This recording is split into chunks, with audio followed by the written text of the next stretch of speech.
So guys, those of you that are following the development series, here's part 3 on how to read tarot cards. Over the last two parts, you would have kind of heard me say 1 to start, 2 to kind of really build and form a relationship with the cards, kind of allow them to begin to speak to you, and importantly, know that all information is information. You'll find on the YouTube channel, you will find a whole wealth of resources of all my videos there, and what you're looking for is the development series, how to read a tarot step by step, part 1 and part 2, and this will be part 3. So let's crack on with it. Okay, so you're beginning to form a relationship with your cards, and importantly now is how can we start to move that forwards? How can we apply that? Now, one of the things that I always say is all information is information. So when you're working, all information is information. Let the cards begin to talk to you. And the other thing is something to really kind of consider. It's about asking the cards the correct and right questions. Okay, so when I first started, all those many years back, I used to work with a 3-card system. Okay, so let's give these cards a shuffle so we can show you what we're on about. A live example. Okay, 3 cards. All right, so I'm going to lay down 3 cards here. All right, and you got 3 cards in a row, and the first way I started to work with them and kind of develop that was that it was past, present and future.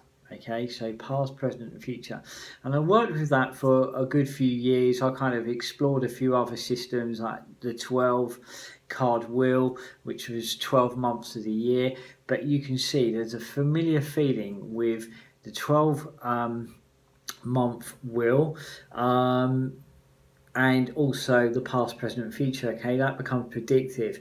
I can remember the moment where I kind of sat there and thought, you know, this is not the intention of the innate. This is not the innate's intention. It was the learning curve, it was the experience building, but it wasn't what all of this is about. Those of you that follow my channel and follow my Facebook page well, you'll absolutely know that at the heart of what we do is the holistic approach, so holistic mediumship. And I believe the cards, and as we go over the development series as we go forwards, are a really important part of that. They're a very important tool. We can access that information without these cards, but these are a very important entry point, as you would have seen in part 2. Okay, but there's one thing that this is kind of really showing is it was predictive. The way that spirit work is absolutely, there is an element of that, but it's all about solution orientated. So past, present and future, the 12-month wheel was no longer sitting right. What was then born out of this kind of experience with spirit was the 5-card system. Okay, completely, you'll see is a completely different energy to that. Okay, very different energy, and I'm going to show you now. So the 5-card system, okay, has such a different feel to it. This is one I really kind of encourage you all to kind of begin to work with. Very different to past, present and future. So 5 cards. Every card, okay, has a job. Every card has an intention. Every card has a question applied to it. Okay, so 5-card system very simply is what needs to be done. The first card I lay down and begin to turn over. What needs to be done? Completely different energy, okay? The next card is identifying the challenge or the problem. Okay, already there's a different feel. Next card is the solution to that challenge and problem. Then we've got the outcome.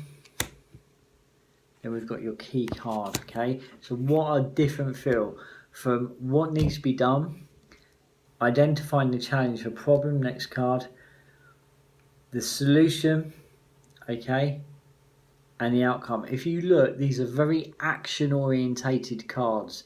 They're calling everything into action. The person that you're reading for, they are kind of placing them in a place of really engaging where they find themselves and moving them into action. These are action orientated, these are solution orientated cards. So what needs to be done? Next card, challenge, identifying the challenge or the problem. Next card is the solution. Next card is the outcome. Final card is the key card, overall picture. So let's turn these cards over so you can get a feel, okay? So, and I'll just kind of use examples, okay? As if this was a live reading, and very briefly, yeah? Is this card here, what needs to be done? Well, to me, this would say to trust your instincts, okay? Trust your instincts, trust your intuition, trust that deeper knowing you have, okay? And actually, if I was kind of reading this for myself, which I very rarely do, this would be very apt today of all days. I went to the hospital this morning, my yearly checkup for the arthritic condition that I have. Many of you would know my story. I've overcome learning to walk again, and I kind of cycle. I do a lot of adventure cycling. I completely transformed that. This morning my inflammation markers were a lot higher than normal, and they were wanting to put me back on some medication that I had got off for a good few years, and they said to me I'll be on it for life. My instinct was telling me no, you know. So okay, trust in what you know, trust in what you feel, trust what your deep self is saying to you, okay? Very apt. The challenge or problem is the stranger card. Quite often, you know, the stranger card is, have you lost the sense of self?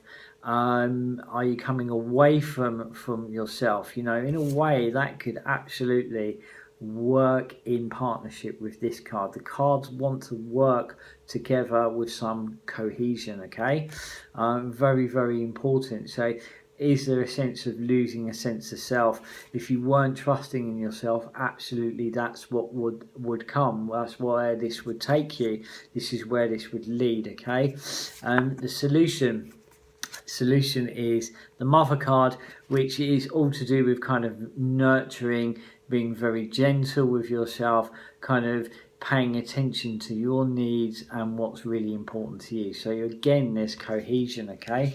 Outcome, okay? Stars card, alignment, moving towards your dreams, your hopes, your aspirations.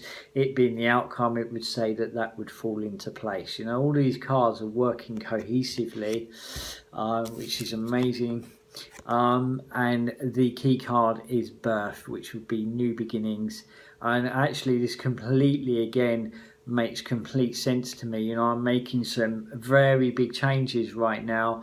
If you kind of watch some of my other videos, as you go forwards, you'll see what I'm really kind of talking about there. I'm making some fundamental changes on what I kind of do on a day-to-day level, i.e. the choices that I make, and how I live, and I'm kind of inviting people along for the journey. So there you go, guys. Completely makes sense. New beginning, transformation and change.